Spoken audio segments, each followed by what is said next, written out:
आज ये press conference है कि आज क्या समस्या आई आपकी है उसके ऊपर और क्या दुविधा आपके उसके ऊपर है, तो हमें बताएं इसके बारे में आप और क्या न्याय की गुंजाइश है। हम लोग Ashoka shopping centre craft market में एक बड़ा सा शॉपिंग कॉम्प्लेक्स है जिसमें 650 मेंबर है और उसके मैटर के लिए हम जमा हुए हैं।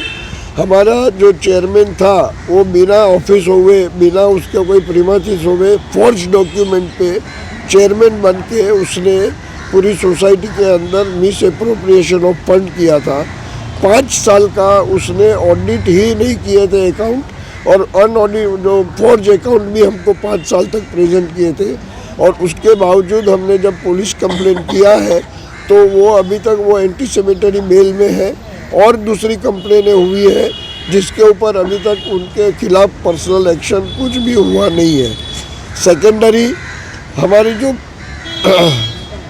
जो प्रीमाइसिस है उसके अंदर जब पूरी कमेटी को डिसमिस किया गया तो एक एडमिनिस्ट्रेटर को डीडीआर ने अपॉइंट किया है, बट एडमिनिस्ट्रेटर भी निष्क्रिय रहता है, उसने हमें कोई भी सपोर्ट नहीं किया और आज के दिन में हम लोग पुलिस स्टेशन और डीडीआर के बीच में धक्का खा रहे हैं। हमारा कोई भी काम हो नहीं रहा है।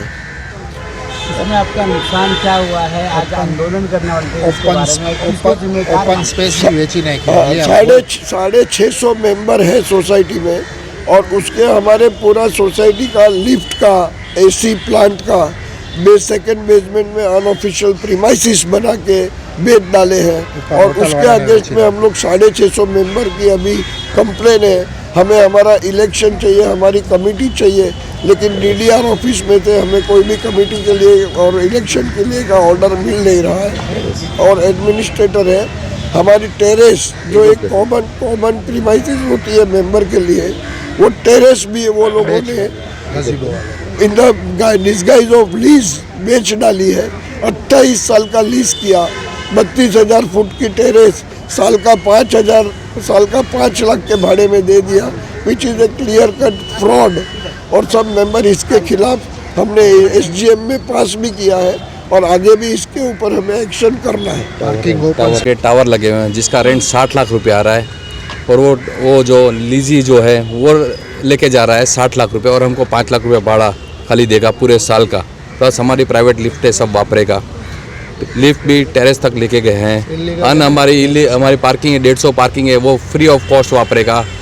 बीएमसी टैक्स भी हम भरेंगे, इलेक्ट्रिक बिल भी हम भरेंगे, सब हमको सोसाइटी को बेयर कर रहा है और वो अपनी मज़ा लेगा। और वो लोग को राइट ऐसा देने में आया है कि अगर सोसाइटी कभी रीडेवलपमेंट जाती है तो हमको 32,000 फुट उसको प्रोवाइड करके देने का है कि भाई वो उनको ये भाव के अंदर प्रोवाइड करके देने का 1 रुपये 32 और वो भी क्राफट मार्केट के एरिया में। इस संदर्भ में आपने किससे बात की, किसको निवेदन दिया?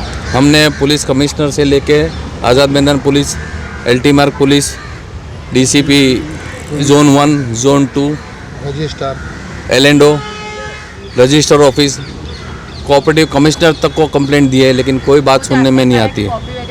एफआईआर की कॉपी मैं आपको सबको डिस्ट्रीब्यूट करता हूँ। 3 जो एफआईआर हुई है, ये 3 जो एफआईआर हुई है इन पे कोई कार्रवाई करने में नहीं आती है। हमारी सोसाइटी के ताले टूटते हैं लेकिन पुलिस निष्क्रिय रहती है, बोलती है वो डीडीआर करेगा, डीडीआर बोलेगा पुलिस करेगा, दोनों की मिलीजुली सरकार दिखती है और कोई काम हमारा हो नहीं रहा है टाइम पे। और 650 जन एक आदमी की वजह से या 2 आदमी की वजह से परेशान हो रहे हैं। जिम्मेदार किसको मानते हो और इसके आदेश में आंदोलन करने वाले? जिम्मेदार जो चेयरमैन साहब हैं एमएस भाई, जो एक्स चेयरमैन जो जिसकी कोई शॉप ही नहीं थी, उसके खिलाफ एक मेराज फारूक करके है, उसके खिलाफ हमारे जो लीगल एडवाइज़र है उनके पे ज़बरदस्ती से एनसीआर करवाई जा रही है क्योंकि वो हमारा साथ नहीं देवे। उनके पे चार्टर प्रोसीडिंग चालू करे, लॉयर पे चार्टर प्रोसीडिंग करते हैं। ये मिस्टर अख्तर खुशनूद जो हमारे लॉयर हैं, वो आप कुछ बोलना चाहते हैं? इसमें यह है कि मैं पहले आपको शुरुआत ये करूँगा कि मैं एक्स प्रेसिडेंट था 2019 से 2024।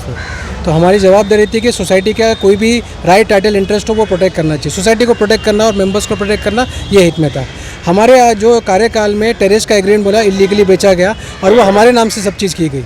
हमने चेयरमैन साहब को कंप्लेंट भी की थी और उनको बोला भी कि देखो चेयरमैन साहब ये इलीगलिटी चल रही है, टेरेस का आप बंद करो, लेकिन चेयरमैन साहब नहीं बात माने तो हमने अपना रेजिग्नेशन दे दिया। उसके बाद क्या हुआ, रेजिग्नेशन देने के बाद जब उनको मालूम पड़ा कि हम सामने वाले से जाके मिल गए, ऐसा उनको लगा, तो उन्होंने मेरे खिलाफ 22 जुलाई 2024 को कंप्लेंट फाइल की कि भाई इनको सब कुछ मालूम था। तो कहने का मकसद ये है कि वो सब झूठी चीज़ करते रहते हैं और वो अपने आप को बताते हैं कि मैं सीनियर सिटीज़न हूँ, जाहिल हूँ, लेकिन वो जाहिल आदमी जो है ना 25 साल से एक ही जगह पे बैठा हुआ है और उसने हर साल करोड़ों रुपए का स्कैम किया हुआ है। उसका काम कैसा है कि वो फ्रंट कंपनीज क्रिएट करता है, जैसे एयर ग्लोबल एयरकॉन हुआ, उसके बाद आपका गैलेक्सी इंफोटेक हुआ, उसके बाद अशोका रूफ गार्डन हुआ, एयर केयर सेल्स, तो ये 4 कंपनीज और ऐसी कितनी कंपनीज जिसके फेक इनवॉइसेस बिल्स रहता था और वो सोसाइटी के नाम से चेक देता था, तो सोसाइटी चेक उसको देती थी और वो कैश वहाँ से लेता था। ये टोटल मनी लॉन्ड्रिंग इसलिए करता है क्योंकि इसके जो बच्चे हैं, एक बच्चा लंदन में, एक बच्चा ऑस्ट्रेलिया में और एक बच्चा दुबई में, ये सब मनी लॉन्ड्रिंग का ये सब इस तरह से करता है।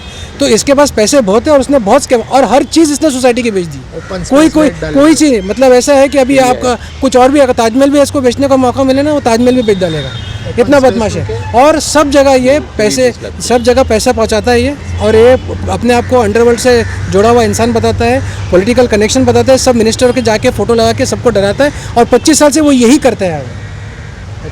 इसने 9 कमेटी मेंबर्स ने रिज़ाइन किया था, 9 कमेटी मेंबर्स रिजाइन का, इनका डिस्क्वालिफिकेशन भी हो चुका है। जो चेयरमैन इनका सबका मैनेजिंग कमेटी का डिस्क्वालिफिकेशन 16 अक्टूबर का 2024 का वो ऑर्डर पास है और 1 जुलाई 2024 को भी एडमिनिस्ट्रेटर अपॉइंट हुआ था और पूरी मैनेजिंग कमेटी डिसॉल्व हो गई थी। उसके अलावा उनके खिलाफ कुछ रिलीफ मिला है, ताबा पुलिस के थ्रू लिया और ताबा भी हमको क्या करना पड़ा, हमको पुलिस में जाके कलेक्टर के पास में जाके हमको सोसाइटी का सब ताबा लेना पड़ा, क्योंकि ये डॉक्यूमेंट्स उसने बहुत सारे डॉक्यूमेंट्स हटा के कर दिए। मांग पूरी नहीं हुई तो आप क्या करेंगे, अगला आपका कदम क्या होगा? मैडम आंदोलन तो हम करेंगे, नॉन वायलेंस हमारा जो है, और उसके अलावा अगर नहीं हुआ तो हम कोर्ट का दरवाज़ा खटखटाएंगे। कोर्ट का हमारे पास लास्ट ऑप्शन है, लेकिन हमको फेथ रखना है कि पुलिस वाले भी जो है हम उन पर भी फेथ लगे, क्योंकि दलवी साहब से भी हमने मुलाकात की, सीनियर इंस्पेक्टर इंचार्ज, उन्होंने भी हमको आश्वासन दिया, तो हम आश्वासन के ही लिए हुए हैं, क्योंकि 17 तारीख को भी हमने कंप्लेंट दी, उसका अभी तक फॉलो करें, क्योंकि दलवी साहब ने ऐसा आश्वासन दिया कि हाँ आपकी कंप्लेंट पर एक्शन लिया जाएगा। नहीं होगा तो हम कोर्ट का दरवाज़ा खटखटाएंगे।